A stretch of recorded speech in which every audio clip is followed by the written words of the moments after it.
The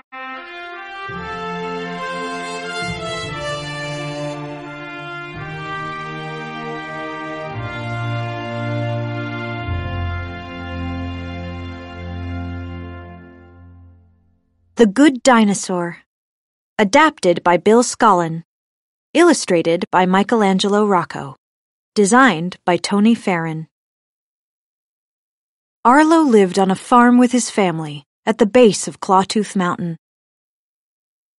The little dinosaur was eager to help out so he could add his footprint to the family silo, but he was easily frightened of everything. Still, Papa was sure his son would one day earn his mark. But when Papa suddenly passed away, Arlo felt lost. Without Papa's help, how could Arlo ever make his mark? Life on the farm was hard. The family struggled to harvest their crops before the start of winter. One day, Arlo saw a critter taking the family's food. Arlo knew Papa would have wanted him to scare the critter away. That's how he'd earn his mark on the silo. Arlo chased after the critter. The two struggled, and Arlo fell into the river.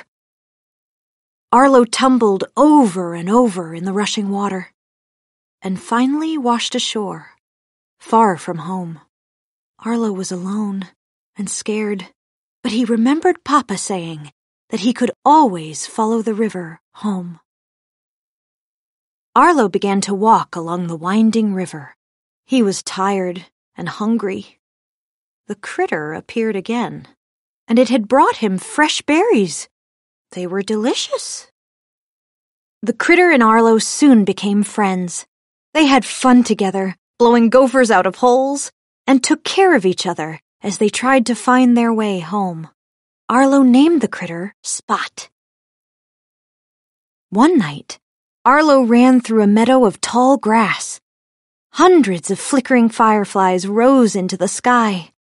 Arlo had learned all about fireflies from Papa. He missed Papa a lot. Spot understood how Arlo felt. Spot had lost his family, too.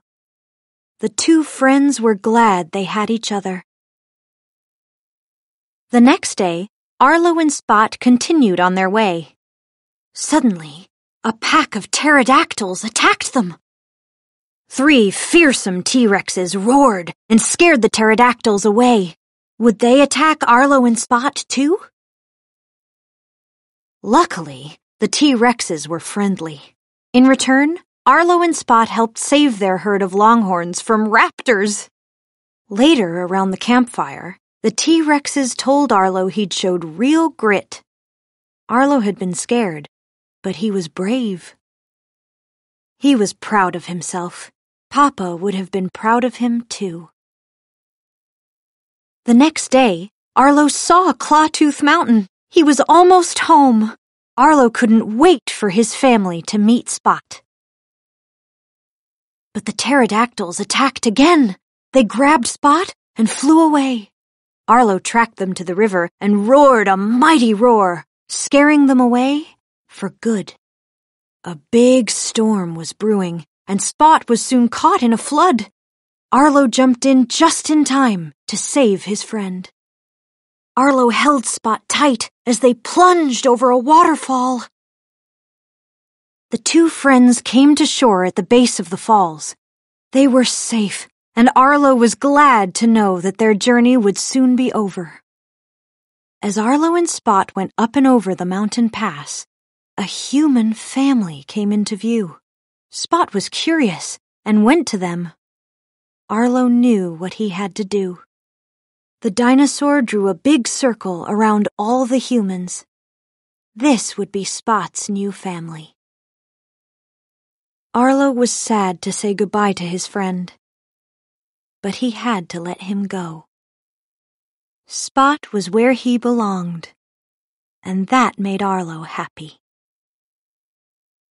Before long, Arlo was where he belonged too, back on the farm with his family. Arlo had found his way home, and he knew he had earned his mark. Papa would have been very proud.